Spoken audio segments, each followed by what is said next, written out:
Alright. Welcome back to Nick Lenz's Comic Corner Classic Less Non Classics. This is episode 1853 and Doubleshot number 1747. Now, I got two different series. One is finishing up this volume anyways because I cannot get my hands second volume, so I'm gonna do this instead, and I'm gonna do it's also this one too. I'll talk about the first 8 issues of this run for this particular series. Yep. Now, the first we're going to be discussing issues 8 to 14 and issue 0 of Legion of Superheroes Volume 7. Now, this story is called The Domineers. Mostly put in this very story here, we have a couple of Legionnaires getting kidnapped by the Domineers.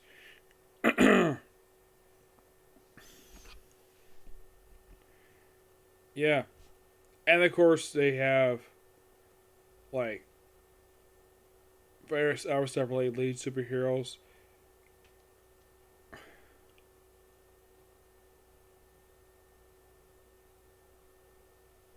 We have Cosmic Boy coming back. Brainiac 5 is basically saying you're not the leader.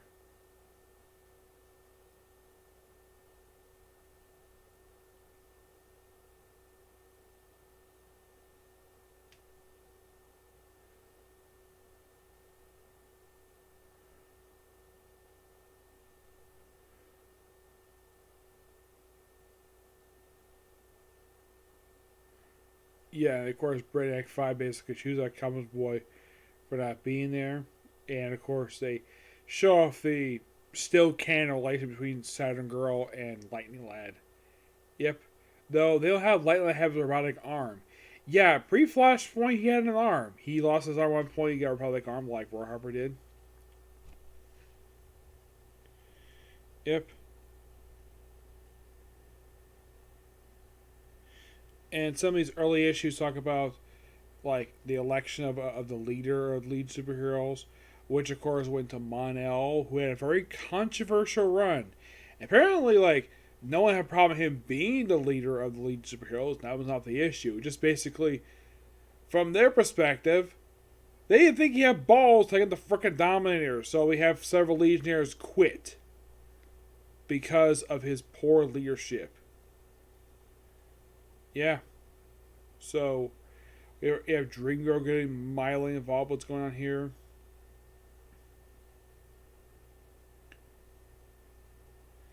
The way with Cosmic Boy is a lot of the time he thinks he's the leader, even though he really isn't. But the thing is, he's away a lot of the time in the series. So in the back of his head, he still thinks he's the lead superhero, despite the fact he has been in years. But he tends to act like that way because he was the founding member of the lead superhero, so he's not the lead anymore. So that's what we have Domineers. We have the various members of the Legion. They all vote.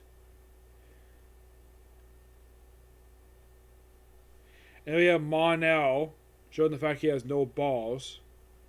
Telling Cosmo was we got our EarthGov. We're not going to break the treaty with treaty lines, enter meaning space. Starboy is are you crazy? By the way, Starboy has got a beard here. And if you're curious why does he have a beard? Well, he had that when he popped up in the Justice Society of America book as the Starman. Yes, seriously. This was something that was set up in the pages of James Robertson's Starman. And that's why he's got a beard here. So, yeah. Basically saying, you're crazy. Not enough evidence. We don't want to start a war over a hypothesis. And Starboy is I'm not risking Nora's life on some simple-minded bureaucracy stupidity. And he quits. And he's not the only one. Because he sees that Mon-El has no balls. He's a coward. He rather bends to the whims of a government than actually bother to do something. So he quits. Yes, seriously, he's the first one who quits. He's not the only one. Oh no. Despite the fact there is evidence that people saw them. Nope, can't go after them because the Earth Goblin is like. Does this sound very familiar? Where a friend of a person gets kidnapped, and they expect the help of Legion to rescue them. The government who responds to them says, "Nope, we're not getting involved." Quits the spot and does his own thing. This does sound very familiar to you. Sounds a lot like the formation of the Outsiders when Batman quit the Justice League because Justice League didn't have the balls to rescue Lucius Fox. Yep. It's repeating the same thing here, but different circumstances. The difference is it was Legion members were kidnapped, not a friend of the actual main character, but similar story. Yeah, and of course you have a conversation between Dream Girl and Brainiac 5. And they have a conversation with Earth God. It was insane. Not many are subverted. Leave Earth space and kidnap 2 Legionnaires, and he wants to go after them. Alleged to abduct your colleagues, Monel. Melson showed evidence. So it looks like he does have balls.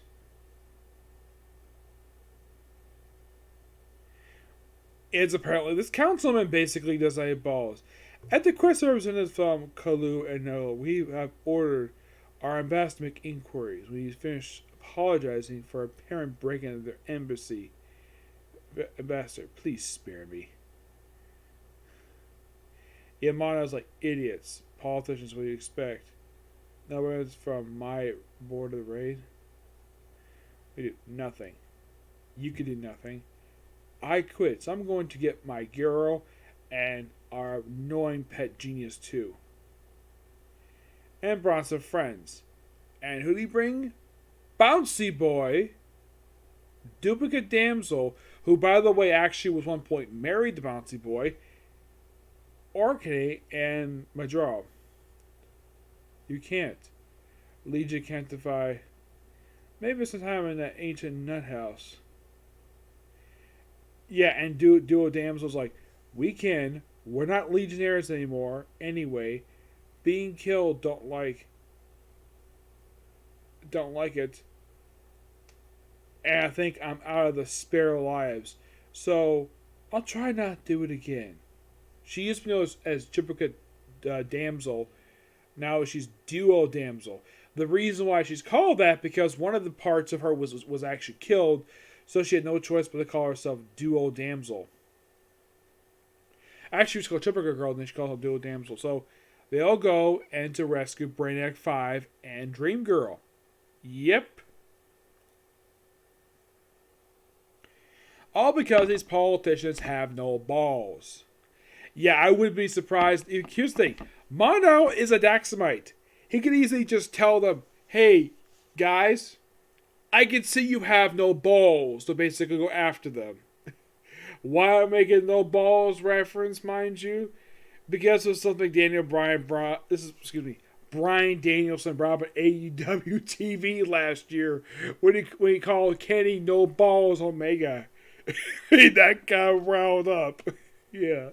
It's basically a way to call somebody a coward because they have no balls.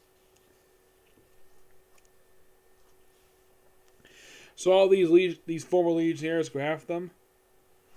And you have Comet Queen basically get a chance to chip in too. Now I knew who Bouncy Boy is because he was part of the original Silver Age era for Elite Superheroes. If you're curious though, how he got his powers, he had this formula with him. He's supposed to deliver to he was working as a lab assistant, and he went to basically equivalent of a baseball game. He got thirsty, and he thought the hand he was using, because one hand had his drink, and the other hand had the formula. And he ended up drinking the formula, and that's when it became Bouncy Boy. Yep. And Duo Damsel is his wife. And at the time, pre-Flashpoint, he was actually him and Duo Damsel were actually in charge of the Legion Academy. What was Legion Academy, might ask? Basically a school to teach basically future Legionnaires. It was mostly stories featured the pages of Adventure Comics, while the main lead was told in Adventures, in the Adventures Adventure Comics, mind you. Excuse me, here.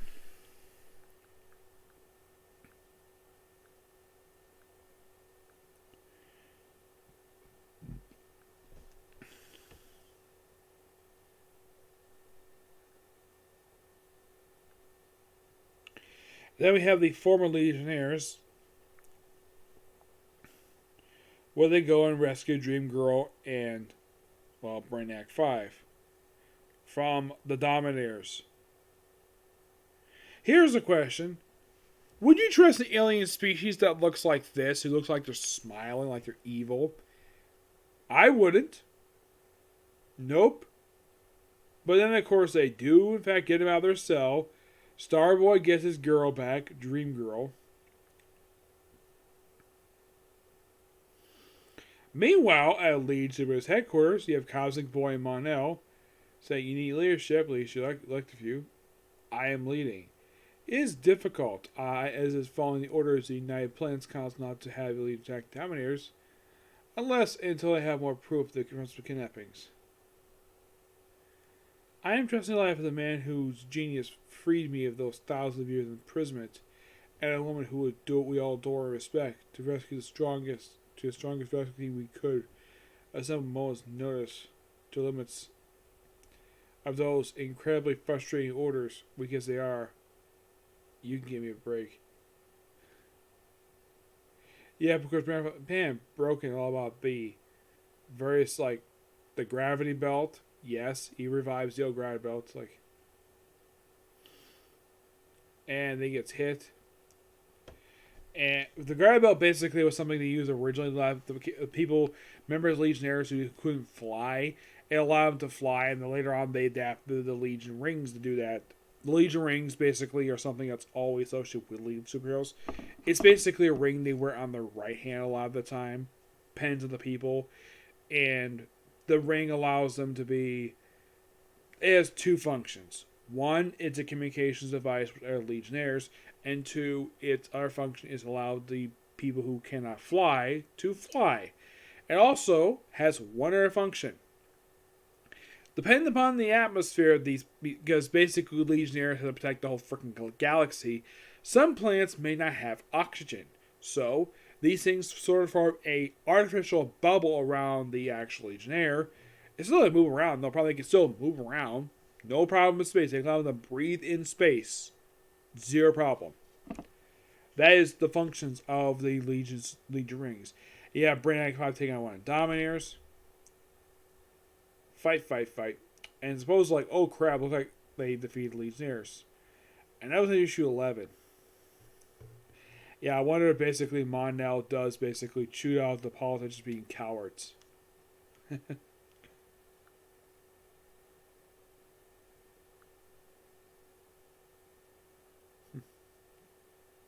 Yeah, and then of course the story kind of gets wrapped up with issue 12, where the Legionnaires are basically fight the Domineers.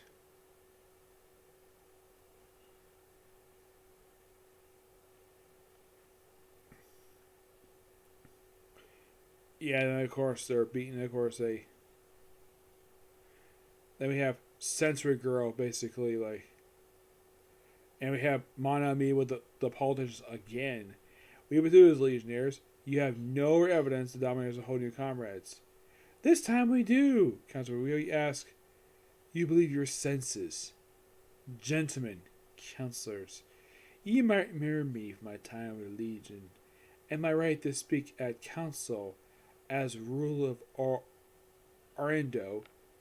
So I ask you, see my friends, as if from the far world of the Dominion, and see their suffering. Farewell. Quite upsetting, Legionnaires, if it were true. We still have evidence and examined testimony. There's no trickery. War. Take a time you want, Counselor. We give them what you wanted. We're going to get our friends. Yep, so fight. Mon-El basically finally arrives to help save the day. And then basically we lead into issue 0, which is basically the origin story of Brainiac 5, his original sin. Yes. Which, by the way, this is kind of what mostly Brainiac 5 looked like. Like the muscle up anyways, plus he had shorter hair back then. So is this about the formation of the Legion of Superheroes? No, it's about some unknown sin that Brainiac 5 did. That's simply put basically what this is. It's kind of a mild way to explain his backstory for New 52. That's pretty much what this issue does. If you're curious, though, basically for a backstory for Legion of Superheroes, read Legion Super Origin. Now we have 2 more issues left to go to talk about. First, we have issue 413, which they call Cosmic Boy's Last Stand.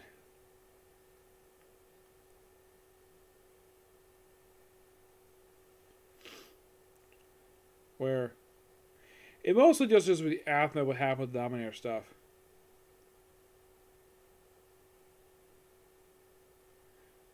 And dealing with the comic queen, everybody basically like just mostly dealing with what happened afterwards. Yep. And mostly dealing with like a final stand of Cosmic Boy.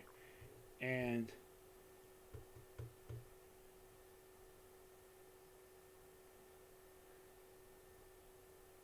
then finally we have the final issue to talk about here, issue 14. Will the power save them or kill them? Yeah, it's mostly a wrap up the stuff with Comic Queen. We have Element Lad just, well, help save various people. Yeah. It's a nice way to wrap up this particular run. Yep. Really good set of issues. Fun stuff here. Yeah. Of course, everyone can tell basically that the politicians for this particular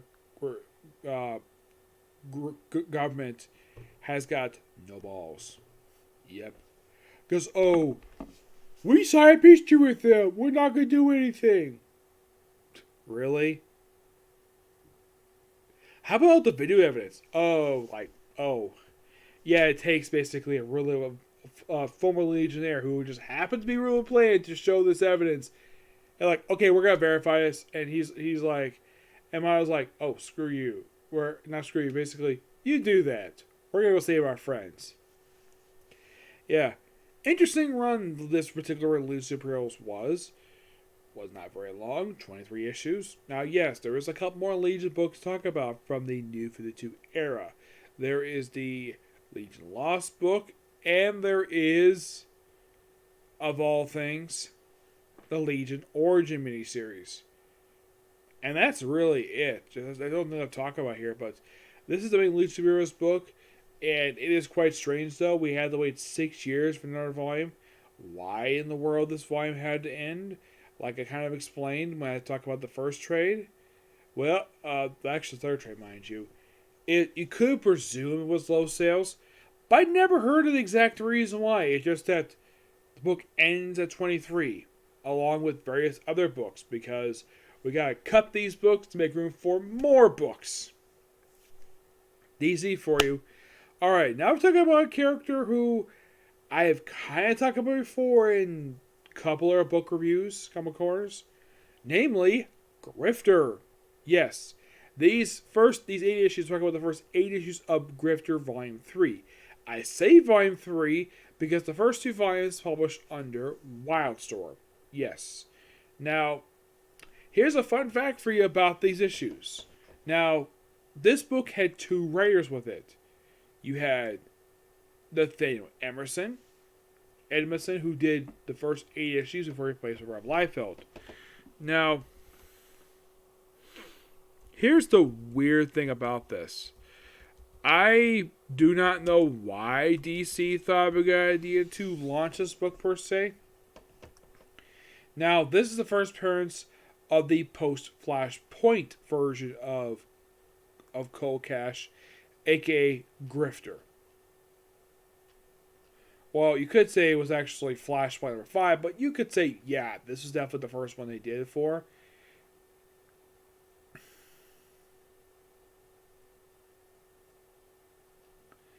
Now, Grifter did have a couple volumes part of this as part of the Wildstorm imprint. Now, aside from this book, he did also appear in while this book was being published. I think it was just as book published, he was actually working Team 7, but I'll talk more about that in Volume 2. Now, in the case of the first 2 volumes for Grifter, yes, I definitely said the first 2 volumes for Grifter plus a miniseries. The first volume lasted 10 issues. And these were your creative team. Stephen T. Siegel, Ryan Benjamin, Kerry Noken, Tom McCurry, Randy Green, Chuck Gibson, and Sandra Hope. As well as a lot of some rising stuff. You have Volume 2, of course that was 95. This is from 96 and 97. And then you had to wait 14, well, technically they did release one other book. Grifter Midnight release in 2007 was a mini-series, mind you. Yep. And then you had this book. Now, the first 8 issues were collected in the Most Wanted trade. Yep, actually, they say the first 6, but actually the first 8. Because, yeah, for some reason they say that I'm not sure why, but apparently 7 and 8 were not collected in trade for some reason. I don't really know why. It's kind of weird. Yeah. Now, the thing with this book is,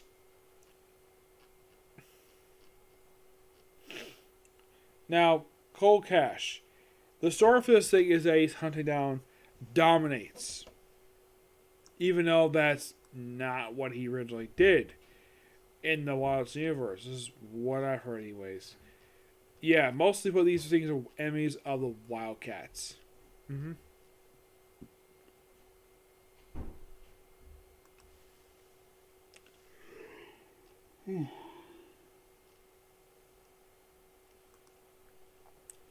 Now, as for the writer of this book, these issues are mostly done by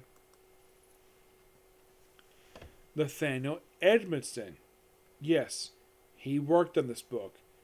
And here's something kind of weird, though. After he wrapped up this run, which basically is 8 or so, we'll talk about this, he did 2 more comics after this. Yes, he did 2. Technically, the first book he did for DC was from Batman Black and White, which was I think this was the first, actually the second miniseries. Well, yeah. He did work on one story for this one. I'll probably talk about this in the future. And he also did one story for Avengers Superman. Yep. And that was released back in 2013. Now, this run started in September of 2011.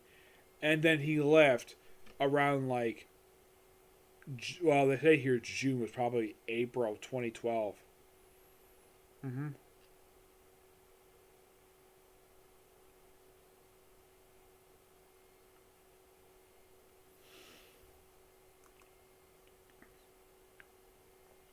But the thing is, with these 8 issues, these would be the only ongoing series that Nathaniel Edmondson ever did for DC. The only book. Why in the world this was his only book, I do not know. Why did he leave after 8 issues? Maybe he left for the same reason why Kyle Higgins was relieved from Deathstroke. He probably got fired. That's my personal guess anyways. Now, Grifter does encounter various superheroes in these 8 issues. Yes, he does.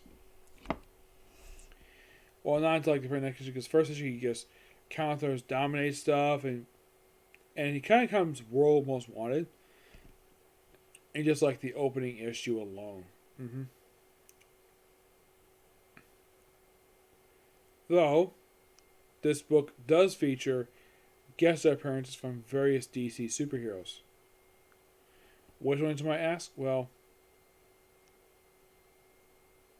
in issue 2, more continuing the same thing, like him beating up various people who are dominating stuff, and him going on a date. That's mostly put with these issues. You can say what happened here. But you probably think, okay, does he count? Like, when does he finally encounter? Like, well, let's just say a character from the DC universe. Excuse me. It's not issue 3. Nope, not 3. I think it's 4.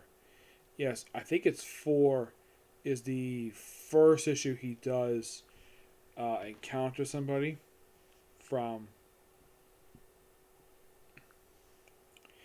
the regular DC universe.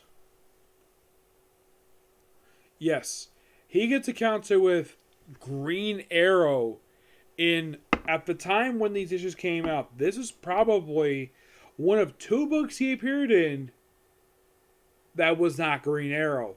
Yeah, one of 2 appearances he made outside of his own comic book in this period of time. This probably was his very first appearance outside of his own solo comic published at this point in time. This probably was released, let's see, because it's issue 4. This issue was probably released in December of 2011. Yes, December 2011.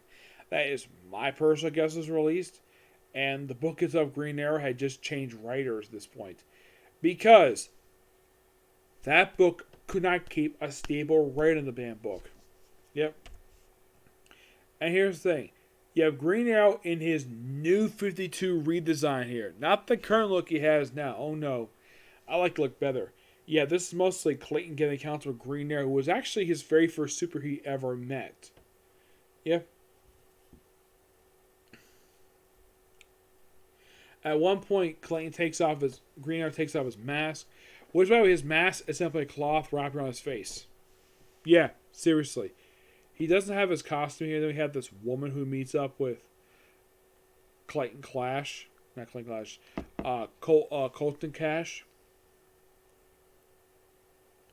Now, as for Green Arrows, I believe he's just in 1 issue. Yeah, I think he just issue 4, and I think that's it. Yep. And then we have issue number 7. Oh, 6, excuse me. Now, does he count? Now you have call from the black card. Yeah, more demonic stuff here. By the way, this woman appears in this book, gets killed off in issue 8. Because probably because Rob Liefeld had nothing to do with her. Yes, Liefeld took a book with issue 9. You were thinking, issue 9, Rob Liefeld takes over. You were thinking, does this sound very familiar? Sabotage by number 9. Deathstroke number 9. Same thing. Issue 9, the previous writer's book got fired or whatever. And, yeah. Now here's the thing. The original trade, they collect these issues, stops at issue 6 for some reason. Do not know why, but it does. I think it's kind of weird. Yeah, in issue 7, we have a 2-part guest appearance by Midnight of all things. Yes, Midnight is here. A fellow Wildstorm character who I believe was a creation of Mark Millar. Yes. The best way to describe Midnighter, he's a gay Batman. That's simply put what he is. He is basically, what if Batman was gay? And married to Superman. Basically Apollo, his boyfriend. That's the best way to describe him. Now, like in the case of Green Arrow, this was actually his very first appearance outside of Stormwatch. And I think this may have been his only appearance, like the only book he appeared in outside of Stormwatch, because Stormwatch was usually doing its own thing, set its own it did not really interact outside of its own book until the book was over. Yep. Yep. Yeah, then we have the ending of issue 6. We have this guy called Hellspot. Like, is he going to show up next issue? Nope, he's going with the Superman for some reason. Yes, seriously. He just shows up here to go with the Superman. That's really the point of this. And I'm like, really? Like, you introduced this brand new villain, and then, like, oh yeah, go read Superman. for reasons. Yeah, so you could say this book takes place before his debut. Yeah. Oh, by the way, guess how many issues Hellspy appeared in for Superman, the Volume 3? He appeared in 4 issues. No, seriously, it was 4 issues. He also appeared in a couple issues of Red Outlaws, an annual. There's Hawkman, issue of Voodoo.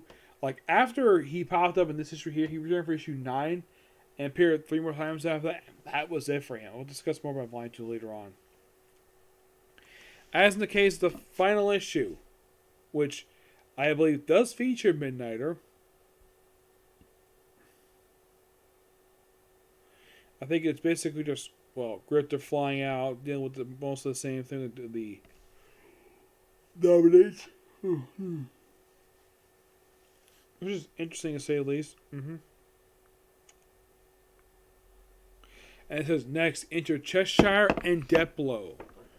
And you're probably going to ask this, Nick, do they show up in issue 9? Deathblow does, not Cheshire. Nope, not Cheshire. Why am I asked?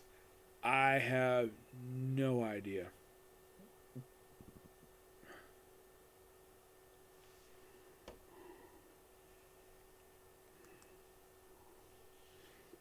But yeah, those are the issues in a nutshell for Grifter. Lead Superheroes, I give that a 9.5 out of 10. Grifter, I'm going to give it 8.5 out of 10. It's an okay series. It's not terrible.